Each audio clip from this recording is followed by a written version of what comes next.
Hey guys, look, I know it's gonna be hard, I know it's gonna be long, but we have to talk about Bird Box.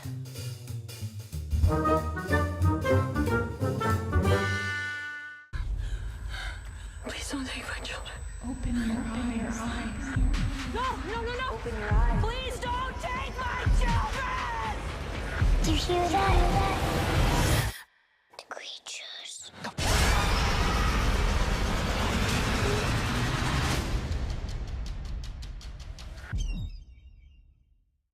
Hello, ladies and gentlefins. Z-Factor here, and yes, I'm going to be talking to you guys about Bird Box, Netflix's recent original film that they have now on their streaming platform, starring Sandra Bullock. And I watched it just before the new year. And first of all, just a little bit about why I watched this movie. It's kind of a funny story, I think.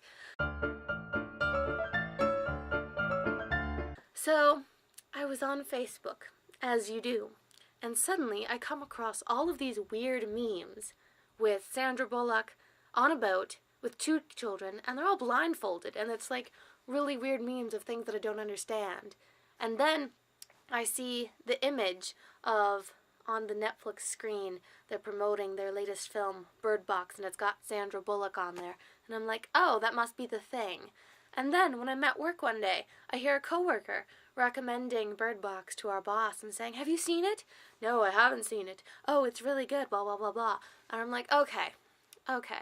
I need to see this for myself to know what everyone is talking about because it's just so weird.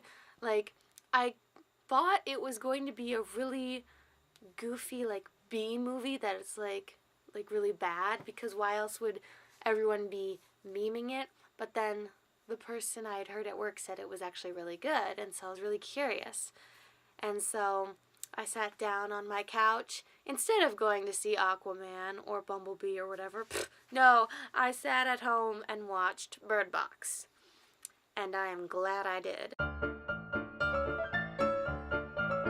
And what I want to talk about Bird Box, and what I think that pretty much a lot of people are going to be saying when they talk about Bird Box is they're probably going to be comparing it to A Quiet Place, which was probably, if not my single favorite movie of 2018, it's definitely one of my favorite movies of 2018.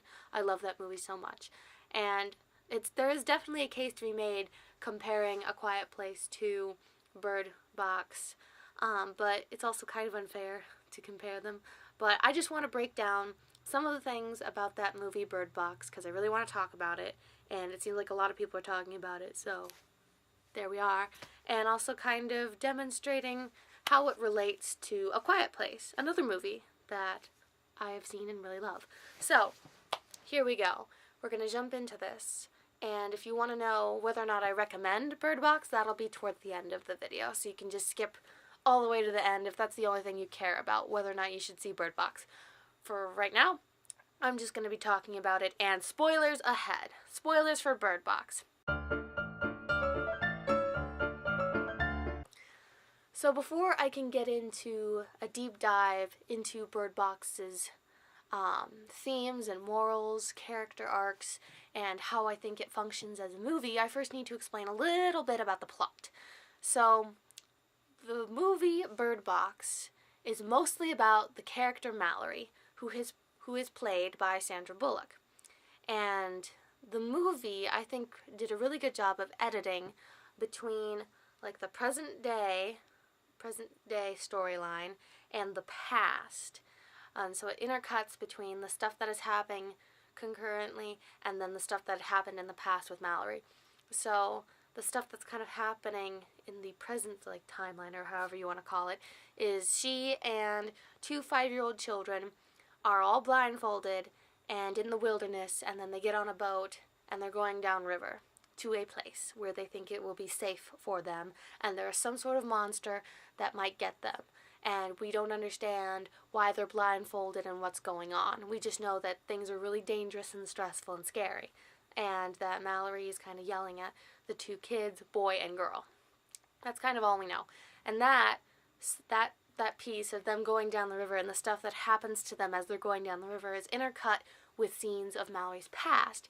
And we cut to like 5 years earlier when the apocalypse or the end of the world has come, and suddenly there are these creatures that are being unleashed, and basically if you look at these creatures, they will make you so insane that you will kill yourself immediately, or, no, well, we'll just stick with that. If you see these creatures, you will go insane and do whatever it takes to kill yourself. And so at the beginning of these flashback kind of cutscenes, Mallory is pregnant and she has a sister, and it's very clear that Mallory has a difficult time connecting with people, and she's an artist, of course, because, artists. And she has a difficult time connecting with people, and she is afraid that she will not be able to connect with her unborn child. And she even considers for a moment maybe adoption is an option, that she can give her child up for adoption because she doesn't think she'll be able to really connect with the child. She has a problem with connection, and her sister tries to help her with that. And then the things happen, the things go down, and people are killing themselves left and right all around, and Mallory's sister steps in front of a truck and dies right in front of Mallory, who had just survived an extreme car crash because of the sister. And so Mallory's on her own, and she ends up being a part of a group of survivors in a house. And so then the next part of the movie is all the stuff that happens in the house while Mallory's pregnant, intercut with Mallory, with the kids trying to survive down the river. And so the stuff that happens in the house, mostly, there's characters that help, and there's characters that aren't helpful. Like, there's characters like Tom and Olivia who are the most influential to Mallory, and because Mallory has trouble connecting with these people, especially Olivia. Olivia is another pregnant woman who is surviving all of the horror, and Olivia is basically the exact opposite of everything that Mallory is. Olivia is warm and loving and talkative and friendly and motherly and can't wait to have her baby, and she's got all these princessy names for her baby. She thinks it's going to be a girl and all this other stuff.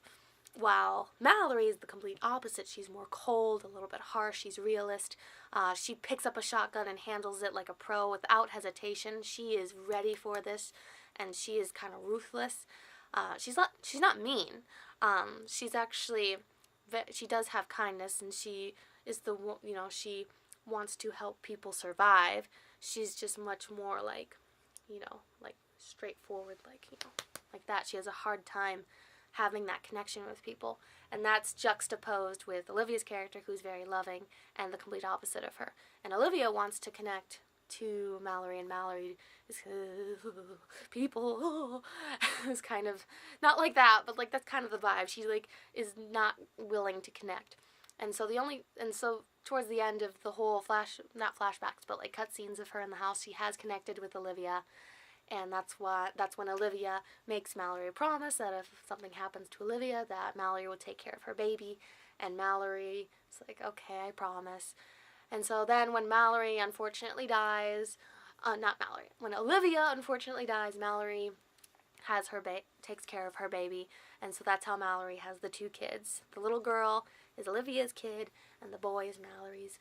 And Tom is one of the only survivors in the house who kind of sticks with Mallory, and they're like a nice little family. Mallory, Tom, boy, girl, completely dysfunctional in this surviving dystopia. But, that's what happens. And so then it becomes the cutscenes become about Mallory and Tom as they're like raising the two kids, and Mallory hasn't named boy or girl yet. And they're like 5 years old, and Tom's like, hey, you got to be their mother, you have to like connect with them. And she's all like pure survival. She's like afraid to love them because in this world they could die in a snap if they look outside and there's the monster, or if they take off their blindfold and there's the monster, then they will kill themselves, and that's like very traumatic and horrible. And so she's like afraid to love them. She just wants them to survive because she does love them. She has love for them. She just doesn't act loving towards them because she's so survival driven and scared. And so that's like Mallory's character that we see with these cutscenes of the past up until the present moment, right towards the end, towards the climax, is when the cutscenes have come into sync with them going down the river. And the reason why they're going down the river is they're going to what they hope is a sanctuary, a safe place from the monsters. And so at the end of the movie, what changes is Mallory, having listened to the words of Tom, who is now dead at this point, she realizes love saves all, in a sense, because she's calling out to Olivia saying all these things, and then Olivia comes, because they're all blindfolded, so she can't see, and then Mallory is reunited with the girl and boy, who are then named Olivia and Tom, after the two people that had died that were in Mallory's life, and all's happy, and they're in the sanctuary, and it's a happy ending. So, to make this long story short, and basically giving you the whole plot of Bird Box, the story is about Mallory, who is a person who has trouble connecting to people, and in the process of the people around her, she eventually comes to the conclusion in her arc, the thing that she overcomes, is that you still need to love people and to be okay to have that connection. That's important. It's part of living, not just surviving, but living is involved with having connection to other people. And she realizes that, not only is she their mother, but she also wants to take on that role. And she tells them, I am your mother, your name is Olivia, and your name is Tom. And it's like a sweet moment. And so that's the whole story, is Mallory's story in Bird Box.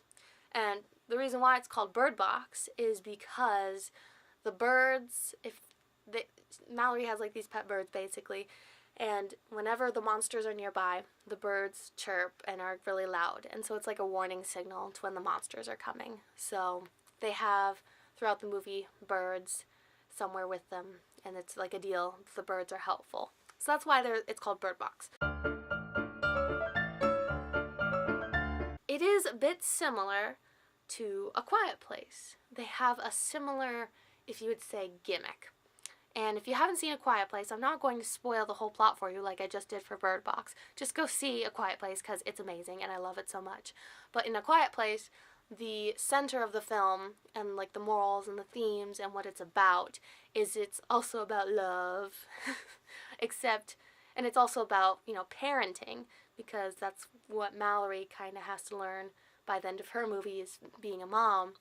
And in A Quiet Place, it's not about learning how to be a parent. It's more about the dad, but about the parents and kind of what lengths parents go to for their kids and showing love to your kids and still, that kind of stuff, because one of the big moments in A Quiet Place, spoiler alert, is when the dad sees his kids in trouble with the monster, and he distracts the monster and he says, I love you, to the kids, and it makes me cry every time. It makes me cry. Oh, every time. I don't know how many times I've seen that movie and I just tear up. I can't help it. It's such a beautiful moment. It's so sad. Anyway, so that's what A Quiet Place is about. It's about family and love and all that kind of stuff. And also A Quiet Place is similar to Bird Box because it's set in a post-apocalyptic dystopian world where monsters are taking over and it's hard to survive, and surviving is an element throughout the movie. So they're both similar in that way. And they're also, unfortunately, similar in a way that there's a gimmick, if you want to say that the characters have. So if you want to call it a gimmick, in A Quiet Place, it is that the monsters have really good hearing.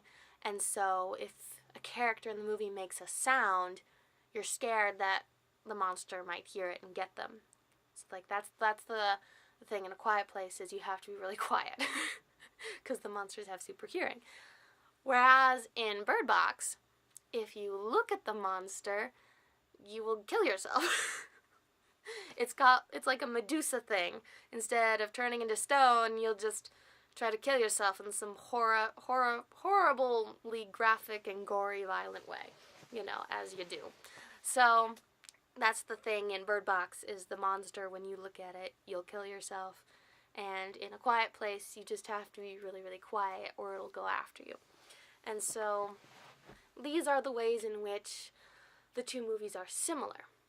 And I think they are very different movies, even though they are similar. I feel like the Bird Box wasn't able to utilize the tools of film with audio and visual in order to further tell the story in a compelling way. Whereas A Quiet Place, I think, ingeniously utilizes visuals and audio together to tell the story. Because A Quiet Place, since you spend a lot of time with all the characters and you know very well that every sound a character makes may attract this monster, then you are more afraid every time you hear a sound on screen.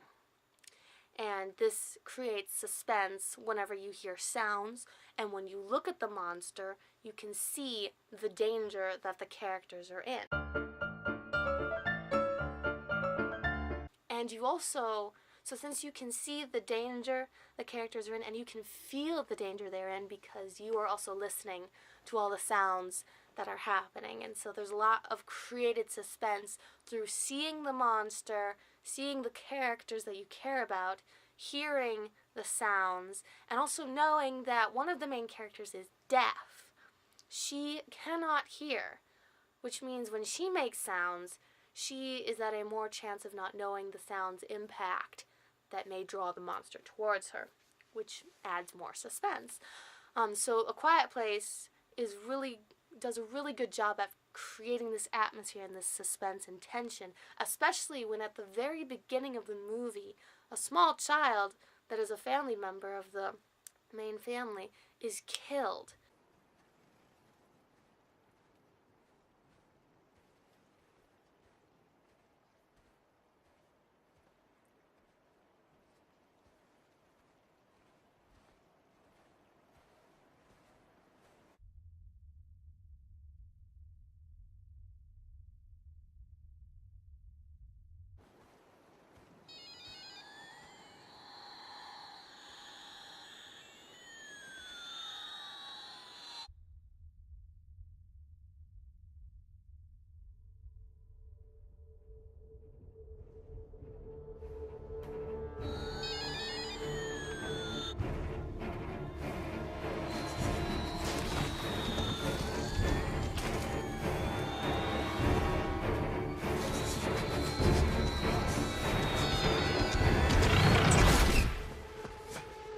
You are going into this movie knowing the stakes, that the family members could die, that the movie is willing to do that, and it adds more sense of stakes and suspense and scare.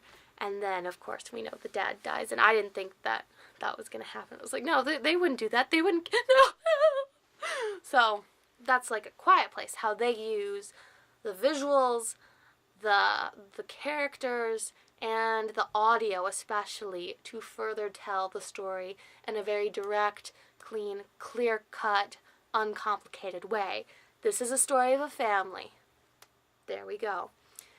Now, looking with that in mind to Bird Box, very different.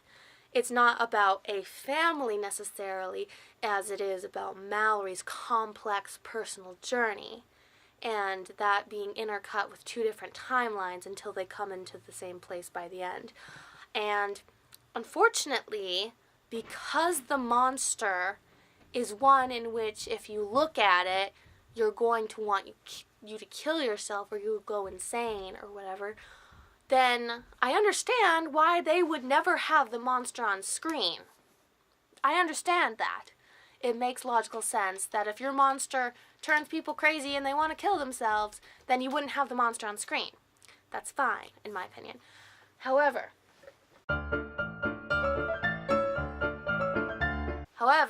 this does not make for necessarily a compelling movie, which is why you have to get creative, because you are in a movie platform So you have to utilize the tools of movie, to tell your story. And I don't think Bird Box did that as well as they could have. I mean, like, so anytime there's a monster, we can't see the monster, so you know what we get?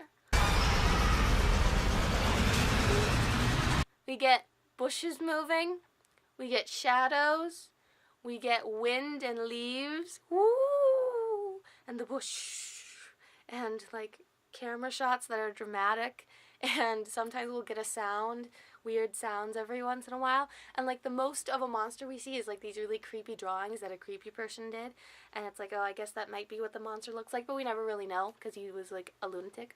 So we don't know what the monster looks like. We barely know nothing about the monster, which is fine. But because your suspense is dependent upon bushes waving and wind and leaves and shadows, ooh, spooky, run. Okay, that's kind of goofy. But they did in some scenes do a very good job of making it scary. Like the scene where there are people, they need to go get groceries, and so they cover a car with like tar and black paint. They paint up all the windows and cover it with newspaper. So the car is completely encapsulated and you can't see anything out the windows because you can't see the monster. And they use the navigational system to get themselves to the store. Here's why I thought that this scene actually created tension, and there wasn't a lot of this, I thought. Like, this was one of the scenes that actually I thought really did a good job of it, because we don't see the outside view of the car that much. I think they do a couple times, but most of it is just them in the car, not being able to see anything, and we're just listening, just like they are. And I thought that built tension, because when something happened, they couldn't see it and we couldn't see it and we didn't know what was going to happen. And I thought that was good.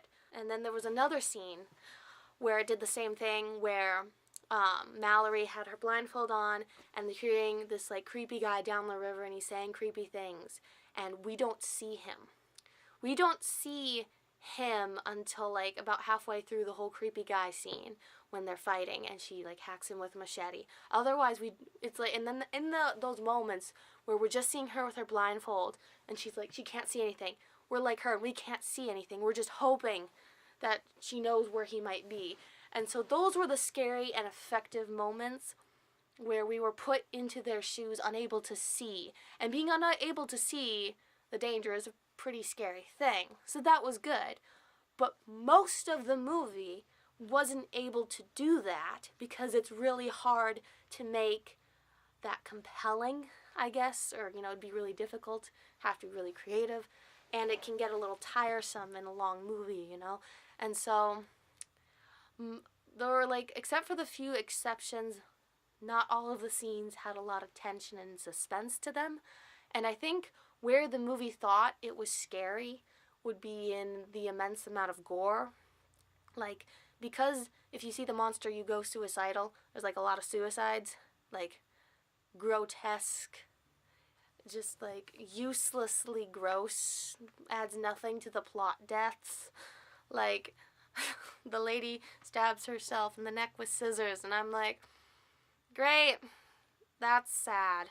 That doesn't scare me. Maybe it scares some people, but it's more I'll look away because it's gross.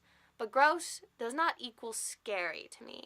Whereas A Quiet Place, which is, not R-rated, it's PG-13, has scare and suspense because of the tension it builds organically with the situation and the characters. We care about the characters and we're scared that they're going to die because of the sounds they make. It's more we understand that. Versus in this movie, it's a little disconnected because, Bush!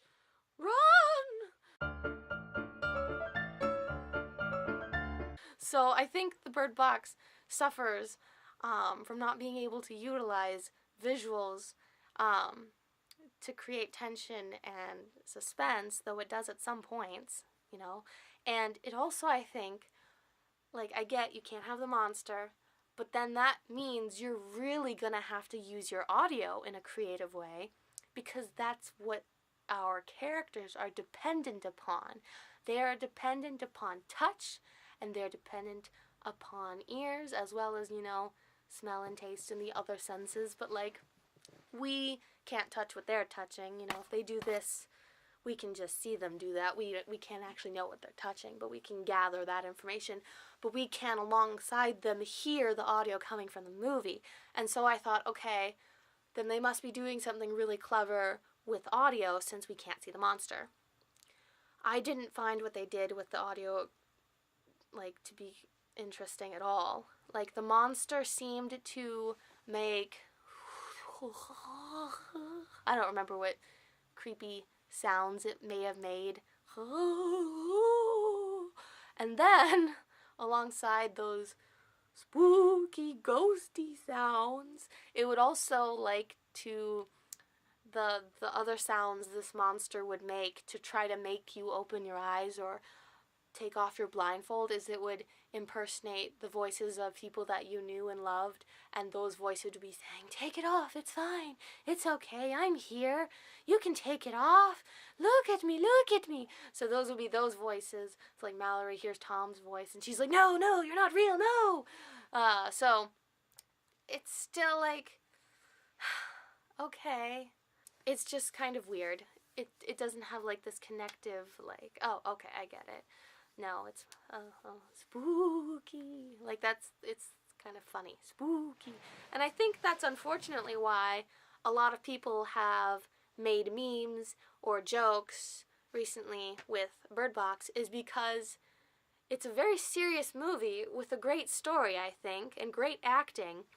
But when you see Sandra Bullock running away from wind and whoo, and a bush moves, ooh, like it's kind of goofy. I saw this a scene where that happened. I'm like, that's what you got? that's what you got? Ooh, and so that's disappointing. But it's not to a level where it's like a B movie. It's still a really good movie. The point I'm just trying to make is the Bird Box doesn't utilize visuals or audio in order to tell its story, but rather it feels hindered by the fact that it's a movie. It feels frustrated that it can't show you the monster and it can't do this or that. It's upset. It's as if it's like, I want to tell a great story, but I'm a movie, so this is what you get. Instead of A Quiet Place, where it is most effective in the form of a movie because it utilizes visuals and utilizes audio. And I came out of watching the Bird Box thing. I keep saying the Bird Box. It's Bird Box. Bird Box, thinking this probably would have been scarier and more effective as a book. And I really liked the story. I thought it was a pretty good movie. Like, not a great movie like A Quiet Place, but it was like averagely, like, pretty good. There were things that I really liked about this movie, and I thought that while it had similarities to A Quiet Place, I felt like it was a completely different movie, and I think that's how people should see it, is that it's a different movie than A Quiet Place. Though I agree, arguments can be made how they're similar, but they do have similarities. But the fundamental thing is A Quiet Place, the reason why A Quiet Place is great is because it works as a movie and uses itself as a movie to its advantage and to tell the story it wants to tell effectively with visuals and audio. Whereas a Bird Box, though I think it's a good movie, maybe I'll see it again at some point, maybe I'll watch it with some friends or something, while Bird Box is an okay, good movie with some good parts in it, on the whole, doesn't completely come together as effectively because it doesn't and can't utilize visuals and audio to its advantage, but feels hindered by it. It's like, because the movie had such a lack of like suspense and scare, that it just had the gore to try to compensate for it, and then that just is like, oh, okay then. I think I enjoyed Bird Box maybe more than many people. I don't know. I'm curious to see on YouTube what other reviews people are going to have of it. But yeah, those are my thoughts on Bird Box and A Quiet Place.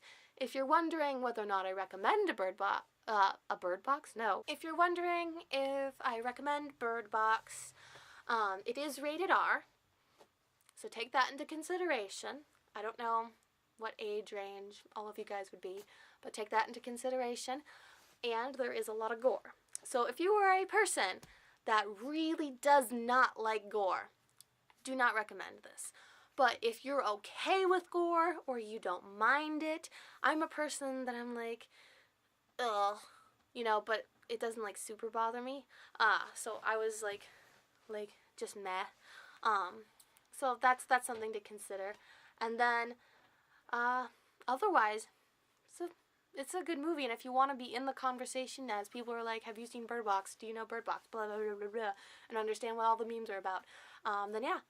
It's on Netflix, so if you have Netflix, you can just click on it, and there it is, and you can watch it.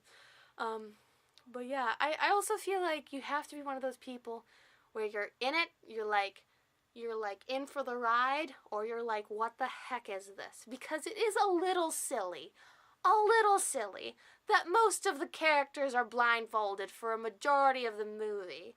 Like, it's a little silly to have a scene where someone's scrambling around the room with only a blindfold on. It's admittedly a little like, what on earth is this movie? But I also like it because it's that movie. So, completely depends on what your tastes are. So it's hard to recommend things sometimes. But I completely 100% recommend A Quiet Place, even if you're not as quirky as I am. I think you would still enjoy A Quiet Place. It is just a great movie. PG-13, no gore, I don't think. It's like, A Quiet Place is amazing. You need to see A Quiet Place. And if you want, you can see Bird Box, if that's your thing. But anyway, let me know if you have seen Bird Box. Let me know in the comments below. Let me know if you've seen A Quiet Place, and we can talk about it. Let me know all of your thoughts. If you disagree, if you agree, just let me know in the comments below. I'd love to hear from you. And also, let me know what other movie you think I should talk about. I should probably eventually go see Aquaman, or like Bumblebee, or whatever 10 movies are coming out soon. Anyway, thank you so much for watching, and adieu.